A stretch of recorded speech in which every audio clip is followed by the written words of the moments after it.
The Boys and the Bombolini by Jared Rosen. There existed, among the multitude of disgusting bilgewater shipping warehouses filled with rusted knives and arms-length car- carnivorous rats, one bilgewater shipping warehouse devoid of such things, owned by a Piltovan arms dealer whose relative was recently murdered and skinned and stuffed into a dockside horror house. It was primarily used to ship large quantities of high explosives, both powder and hex, to various enemies of peace across the continent. Most notably, the Noxians in Ionia, the Noxians in Shurima, the Noxians in Demacia, and, very occasionally, the Noxians in Noxus, the latter having recently sent a letter threatening to murder, quote, the cheap bastard who is gouging them with their bomb prices, unquote. Said Piltovan owner slash bastard, deciding it was no longer safe to be the consigliere, I think is how you pronounce it, of colonial evil, therefore employed a group of heavily armed Azure Way mercenaries to guard his warehouse while simultaneously hiring a different group of heavily armed mercenaries to steal the entire horde from under the first group's noses. A great sum of coin was spent ensuring this horde so that in the event of a colossal chain explosion during a violent hypothetical gunfight, the owner would walk away in an ever so slightly wealthier arms dealer. I think I misread that, but that's whatever. A forward thinking business decision considering his heist crew consisted of notorious con artist Twisted Fate and notorious bath avoider Malcolm Graves. Collateral damage was intended. What the blue hell is this? Some kind of setup? Malcolm Graves correctly guessed from behind a second floor catwalk, his large, meaty body only barely concealed by a double wide pillar. Gunfire rained upward all around him, chewing away thick pieces of his cover and punching holes into nearby shipping containers, many of which displayed prominent illustrations of a frowning cartoon man being blown apart. Seems that way, Twisted Fate replied, crouched nearby as he flipped a playing card over in his fingers. With each turn, its hues shifted from blue to red to gold, though, when he got especially nervous, he couldn't get the order right. This was a problem, considering the red ones caused large flaming explosions, the gold ones caused large glittering explosions, and the blue ones were not really that useful right now. Why don't you do anything, you jackass? I can't even take a shot, yelled Graves, his finger twitching over the trigger of his human-sized shotgun. He didn't mind being shot at as long as he could return the favor. They're set up behind a crate of gunpowder. Fate snapped back, motioning around the room that was stacked floor to ceiling with volatile dry pack explosives. Unless you want to go down like the Deadpool, we might need to figure out a plan B. I don't want to do that, whinged? I think it's supposed to be whined. Whined Graves. Not specifying whether he meant dying or thinking. This sucks. Why do we always gotta pick the weird jobs? Because they pay the best, replied Fate, perhaps more nonchalantly than the moment called for. Ain't a reflection on us. Hmm, makes sense when you say it like that. Graves pondered their predicament, wondering if his smoke bombs would cause the pair to immediately die by igniting some stray black powder on the warehouse floor, or if they'd die half a second later when one of the blinded fishmen accidentally fired his gun into a crate of dynamite. The second option sounded good. Really good. Really, really good. I've got a really, really, really good plan, Graves announced, confidently holding out a live grenade. He glanced at the tiny frowning cartoon man on the boxes in front of him. Don't judge me, he told him. What are you doing? Fade protested, his eyes widening in horror as Graves' arm arced back for the throw. In his mind, he saw the two of them disintegrating along with a good portion of the slaughter docks, or at least Graves disintegrating, which would be inconvenient at best. Malcolm, what are you doing? Wait, boomed a voice from below. Do not throw that! Graves, somewhat disheartened by the order, but equally grateful the gunfire had suddenly ebbed, lowered his smoke bomb. Fate, who in a state of panic had forgotten the color of the card he held, gripped a red one, which would have accidentally killed everyone if he'd mistakenly activated it to try and escape the warehouse. The partners locked eyes for a moment, looked at the respective explosives, then back at each other. Mine was better, gloated Graves. Safer. The voice from below, now near hysterical, busied itself commanding the other mercenaries to stop firing wildly into a warehouse stuffed with bombs, specifically lambasting someone named Cohen? who should know better after last time. The gunmen grumbled in turn, or burbled, or blubbed, depending on the size and configuration of their prominently fishy heads. As the unseen voice in charge moved about, Fate leaned over to Graves, pointing at his interior coat pocket. "You still got that blue card I gave you?" he whispered. "What, the one from the Sentinels?" "Yeah, I still got it," Graves answered at a normal volume. "Quiet! Now, let's say we pop that sucker and get out of here. These guys are distracted. They'll never know we left." "Nuh-uh. You already told me what all this is worth. You think I'm just gonna leave a score that big on the table? I got a mouth to feed. Mine. We should have died at least 100 times already. Now's the chance to cut our losses." "I'll never die because I'm the handsome protagonist. Everyone knows that." "Everyone knows squat. One stray bullet and we're all portraits at a funeral." "Your funeral, maybe. I beat Viego." Oh crap. Okay, Viego, for those of you who don't know, is the undead king. Viego has a lot to play in Runeterra. He had major storyline where his wife died and he tried to bring her back, but what ended up happening is he caused basically everyone dead on one island to come back, and he sort of just went across Runeterra trying to essentially do as much as he could to get her back. And that meant like killing thousands.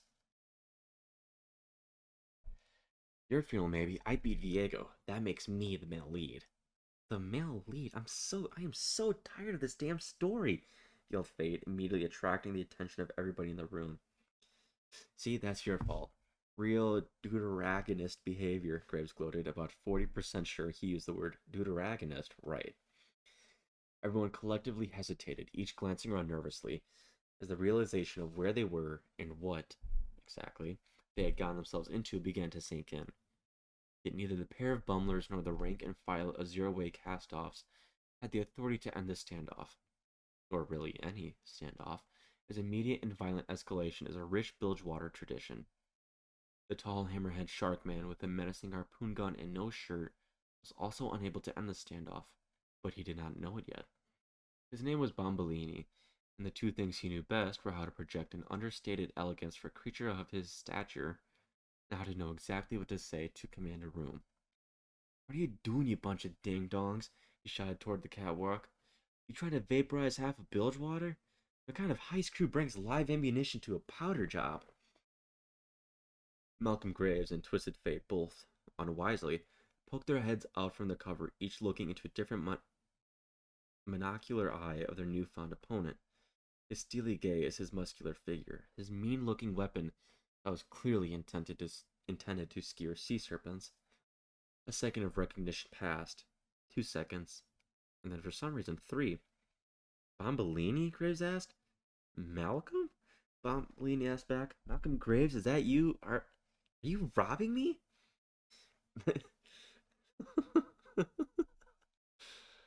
Graves let out a sigh of relief, relaxing his shoulders. This wasn't just any dumb fish. This was a dumb fish friend. "I'm not robbing you, I'm robbing the guy who hired you," Graves explained. "I think he hired us too, which makes what we're doing up here morally sound." "Us? Hey, Bombolini," Fate waved. "I'm robbing you too." "What?" protested Bombolini. "Now wait a damn minute. You two blew me up. You blew me up on my own ship. We were partners and you double-crossed me for the worst score this city has ever seen." "It wasn't the worst," retorted Graves. "One jewel," Fate corrected. "Ended up being glass." "Nah, that's not right," Graves said. "Had to be more." But it wasn't. Many years prior, Bombolini had been the unappreciated third member of the Graves and Fate crime duo back when they pulled small jobs for bad pay, and their posters were somewhat unfortunately worded. "Two men who will do anything, and we mean anything, to anybody, and we mean anybody, for the right price. Any price," the leaflets used to say, which, in addition to Bombolini's complete erasure from the group, led to a number of rather avoidable miscommunications with prospective clientele.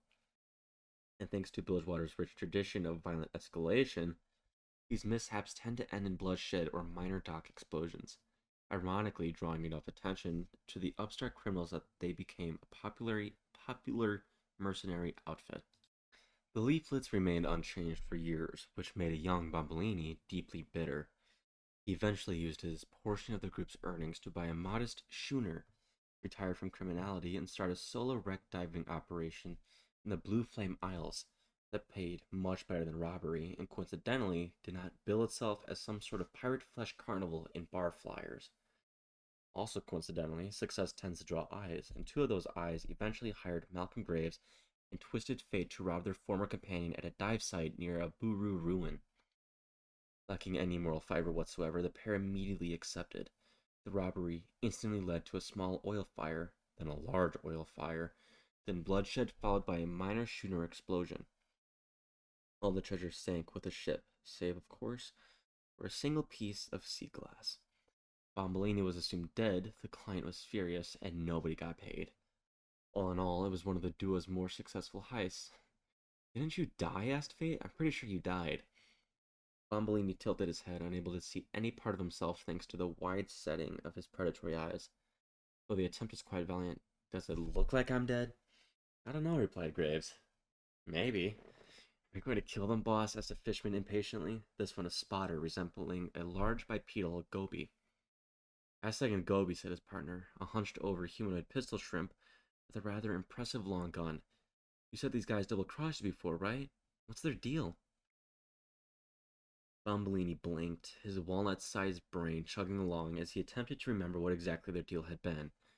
After a few decades, one tends to forget the intricacies of their arch-nemeses. Graves, Fate, Graves. But also, Fate. What is their deal? Eureka. He had arrived at something interesting, something he could use, something that would turn the entire confrontation on its head. They're together, he guessed confidently. A pause. We know that, replied Gobi. No, they're together, Bombolini repeated, even more confidently. I knew they'd end up with each other. Graves always had the worst taste in men, and Fate is the worst man I've ever met. It all makes sense. Gobi shrugged. Shrimp sighed and turned back toward the pair of thieves above, adjusting the sight on his gun as he wondered why exactly he had agreed to any of this in the first place. Up on the catwalk, however, the mood was decidedly different. He thinks we're together, whispered Fate, like together. A couple. Romantically. I know what together means, Tobias Graves whispered back, now decidedly more discreet than before. But how do we use it? What's the play? Why was he so mean?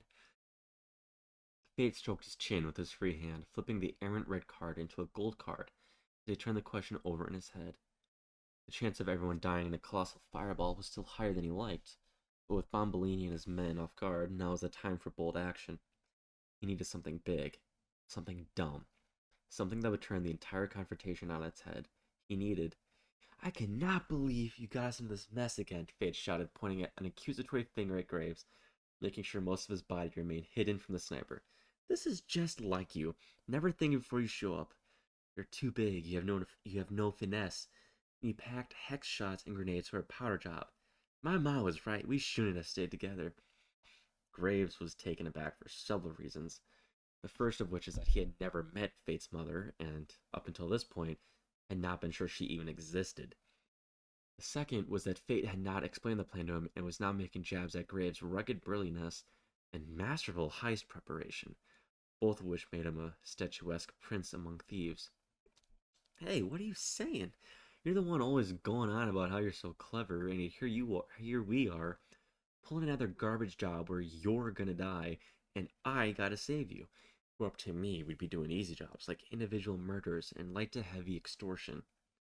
Yeah, 'cause you have no vision, Faye continued, emphasizing the word vision while winking prominently. Graves did not register this right away and continued to bluster about his partner's many shortcomings. That's why we always fight, Fate winked again. This one broke through. Down below, Bombolini was ecstatic among an otherwise bored or confused crew. And one is double-crossed by an old friend, their emotional chemistry is irreversibly altered. It makes them paranoid, delusional, and most importantly, occasionally taken with intricate revenge fantasies. Bombolini embodied all of this. He often liked to entertain one of these fantasies wherein his two most hated enemies had an immediate falling out in front of his steely shark eyes. This falling out would take place in some sort of room or vessel with a heavy explosive payload that would, at the apex of the argument, burst into flames and detonate, killing them both as the smoke spelled out, "We're sorry, Bombolini." Then everyone would cheer, and he would be given a crown and a sash, possibly a scepter. It was a very intricate fantasy. What was not part of the fantasy was being hit squarely in the chest by a well aimed gold card and flying out of the shipping door into the sea. Now, said Fate, dashing out from his covering and into an adjoining office as he splashed the bare walls with gold cards wherever the explosives weren't stacked high enough to ignite. Each card burst with a dazzling spray of golden filament, temporarily stunning Bombolini's mercenaries, who then immediately began firing in all directions. As Graves followed Fate through the suite and into the guts of the larger warehouse, a stray bullet buried itself in the crate Gobi and Shrimp were using for cover, and the two fishmen froze. With bullets whizzing through the air, Gobi looked at Shrimp, and Shrimp looked at Gobi. What felt like an eternity passed between them. "Think we're," said Gobi, exploding. The first blast rocked the entire structure as Fate and Graves stumbled along a flimsy metal suspension bridge over far more crates of black powder than their client had originally described. "That's not good," said Fate with a glance below. "It really isn't," replied Graves. "I know we was doing a bit, but on a personal professional level, I am not happy with you right now." "You're never happy with me anyway. We gotta move," exclaimed Fate as several armed mercenaries looked up from the gloom, suddenly noticing the two distinctly non-fish-like criminals above them. Graves, now more emotionally wounded than he wanted to let on, tossed a smoke grenade over the side of the catwalk, enveloping the first floor in a thick cloud of caustic fog. "That's usually fun, but my heart's just not in it right now," he explained, for the sound of dry, heaving mercenaries. "Why are you being such a big baby? You're a grown man," shouted Fate, attempting to move the action along as stray shots rang out across the powder storage floor.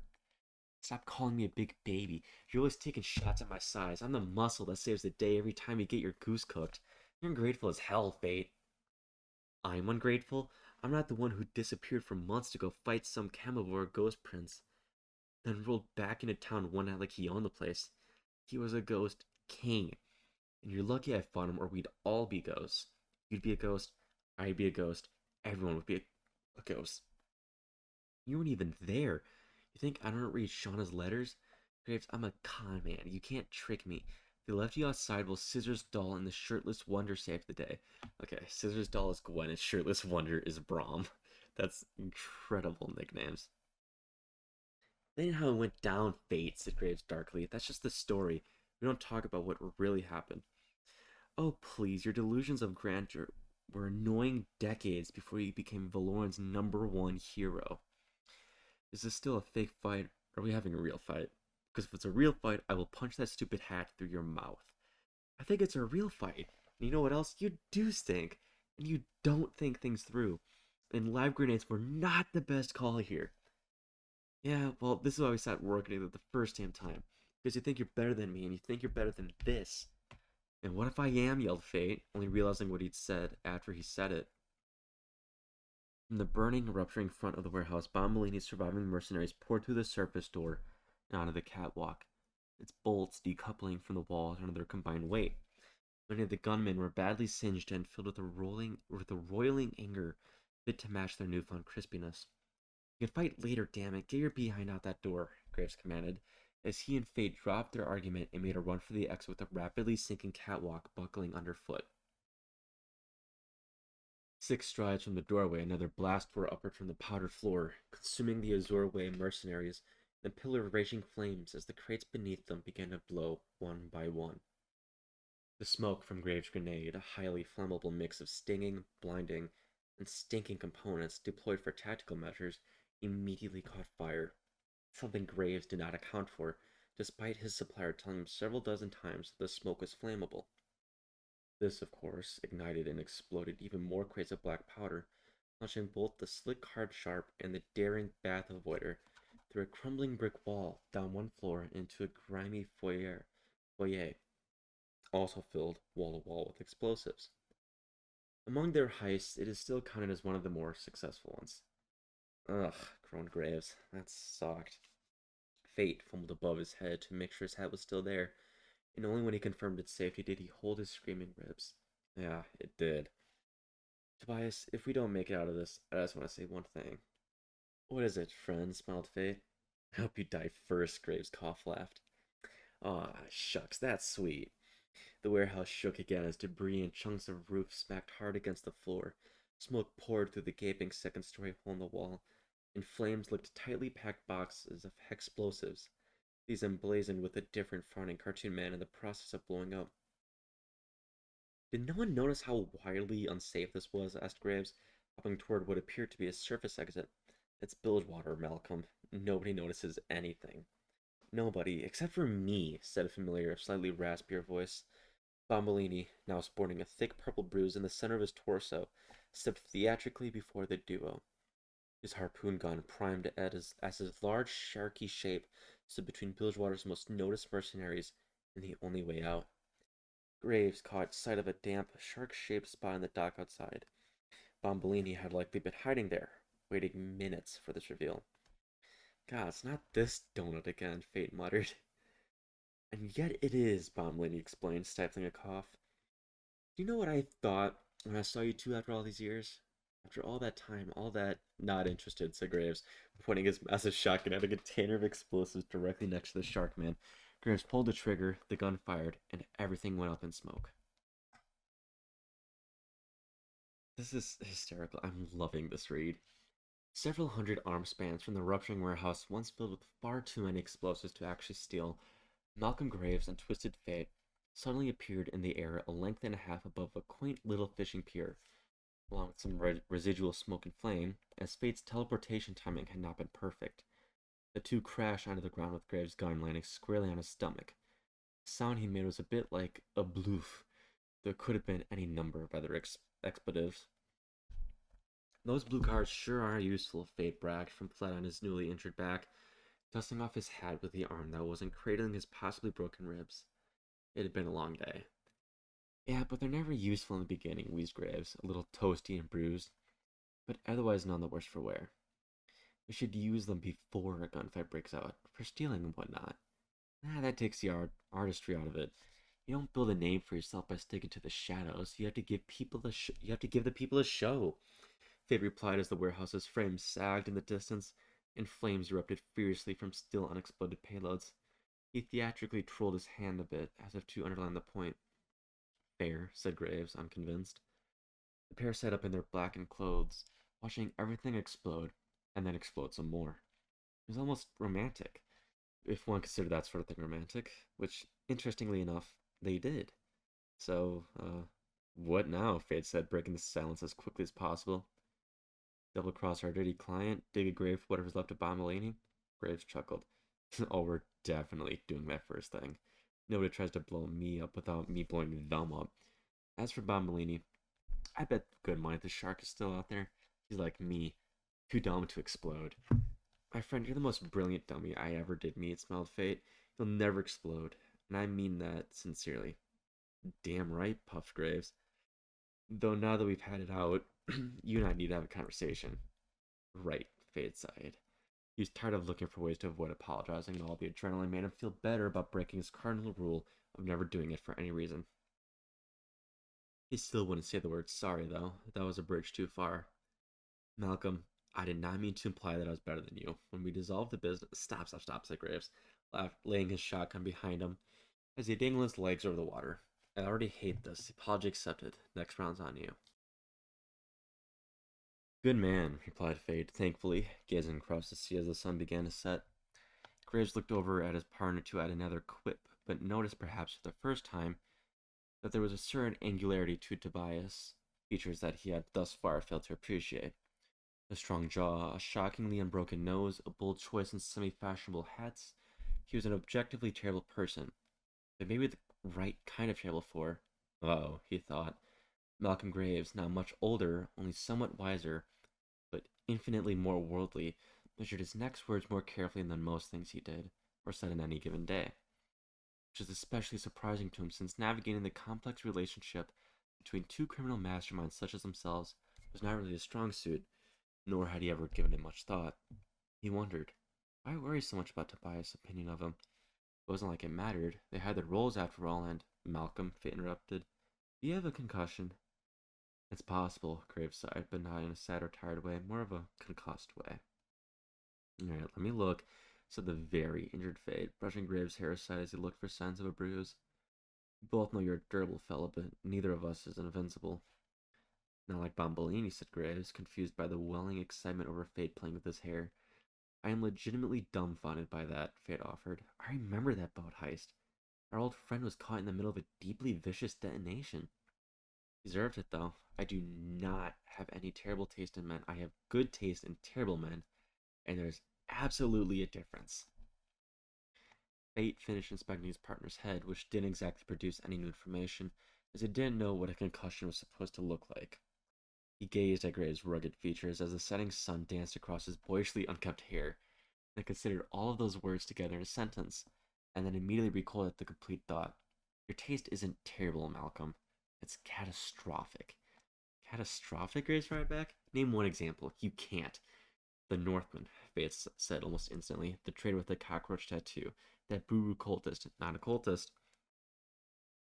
Try to sacrifice us both, but sure, not a cultist. The whale guy. The octopus guy. The second whale guy. Orca.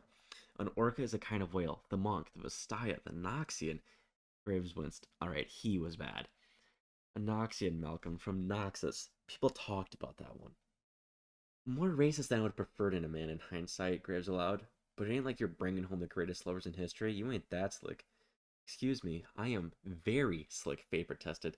No matter the size, shape, make, or model, none can resist the charms of Tobias Felix. I have conned hundreds, nay, thousands of do-eyed tourists across the whole of this vast and global land. Not this one, laughed Graves a little too forcefully. Or, you know. Yes, of course I'm aware, Fate responded on making eye contact as he fiddled with his hat. The two sat in silence for a while, or relative silence, considering the towering flames and brutal detonations, and screaming and shouting in the distance. Sweet Tommy Kench, look at that sucker burn. Tommy Kench, wait, are they referencing Tom Kench? What? Okay. Said Graves, still dangling his legs off the pier like the world's grungiest adult child. Tobias, I've been thinking, and don't get me wrong, I do love a crime or 20, and I'll be there for literally all of them. What about Shauna? That lady with the laughing jaw, asked Faye, with a tinge of poorly concealed jealousy, despite Graves having been gay for the better part of 4 decades. Vain, Graves corrected more deliberately than was necessary for such an. Wait, he dated Vane?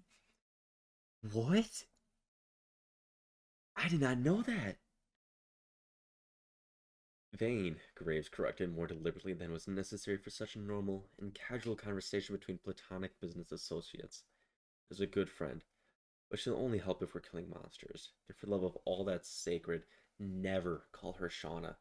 She'll break your neck by looking at it. As for the other one, I don't even want to deal with that right now. The lady with the laughing jar. I have no idea if they're referencing another champion. I don't think they are. She's scary, said Fate. Never seen clothes like that before. So many hands. She's very scary, Graves agreed. I'm afraid she's going to kick me through a wall or something. Point is, I'm meeting new people. I'm seeing the world built over. Shadow Wilds. I saw Camivore, Tobias. I'm expanding my horizons. I may even want to expand them more. Your Ixchel is opening up. Could be good money out there, if you wanted to come along for the ride. He rustled through his coat, producing a familiar blue playing card. In which case, I probably wouldn't need this anymore, since you'd be around. Faye chuckled. Why don't you hold on to that for now? Think of it as a souvenir. Graves grinned, slipping it back into his pocket. I do like the sound of that. The partners smiled foolishly at this, each imagining various swashbuckling criminal misadventures while standing at an awkward physical distance apart. But as a partners, Graves specified. Yes, obviously, partners. In crime, Fate added. Nothing else. Nope. Nada. No, sir. They concluded this exchange with a simultaneous fake cough. Graves looked unblinking at the water, and Fate looked at the underside of his hat. Far off in the distance, the warehouse burned and burned. It was, all in all, one of their better heists. What a good story. It was hysterical to me, I think. The plot was really good. I learned a lot about Graves with this story, especially with Twisted Fate as well. I gotta say, this is probably one of my best reads that I've done so far. It's gonna be hard to top this.